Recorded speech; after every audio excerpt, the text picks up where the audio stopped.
Well, what it invokes is ever greater distance between those at the top and those at the bottom of the social pyramid, and an ever fiercer and an emergence of ever more brutal behavior patterns, which is what we see happening. I mean, our world is getting uglier and meaner and more mean-spirited by the moment, because those who have are so anxious about the fact that they might be asked to share it.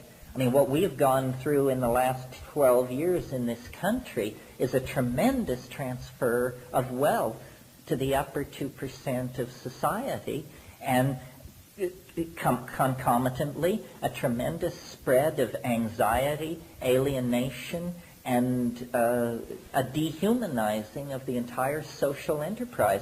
I mean, if we don't get hold of ourselves, the next century, most of the world is going to be a toxic desert, and then here and there will be very well-defended pleasure domes in which a very small number of incredibly wealthy people will live out lives of utterly self-indulgent, hedonistic fantasy in denial of the moral catastrophe that they participated in order to achieve that hedonic state of isolation.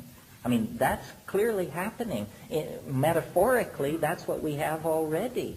I mean, not to freak you out, but that's where we're sitting right now, you know? I mean, compared to Bosnia and Haiti and Somalia. But surplus creates defensiveness, and scarcity creates defensiveness, then what is the alternative? Well, neither create defensiveness except in the presence of the ego.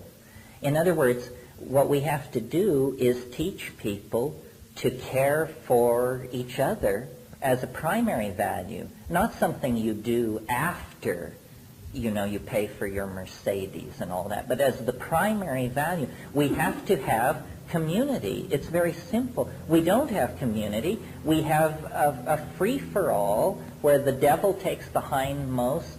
The most brutal and ruthless among us rise to the top, and everybody else has a foot on their neck. We are now in a hell of a fix because we've waited so long to address these problems. There is not now enough gold, aluminum, iron, so forth in the planet to raise everyone to a middle-class standard as it's enjoyed in Southern California. And yet we have unleashed these expectations in everyone by flagellating people with images of material wealth and comfort. We must re-empower the individual and the quality of individual experience.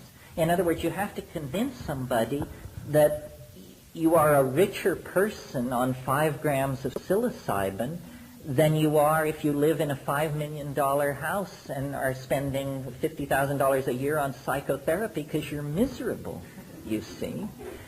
We have allowed ourselves to be tremendously disempowered by allowing our values to shift toward the material domain. You can't take it with you, folks. But the soul is the vehicle that you do take with you into whatever dimensions of continuity exist beyond this mortal coil. So instead of balancing and replacing the tires on your Porsche, you should be balancing and replacing the tires on your after-death vehicle. After all, that's the one that's going to have to serve you well in the clinches, you see.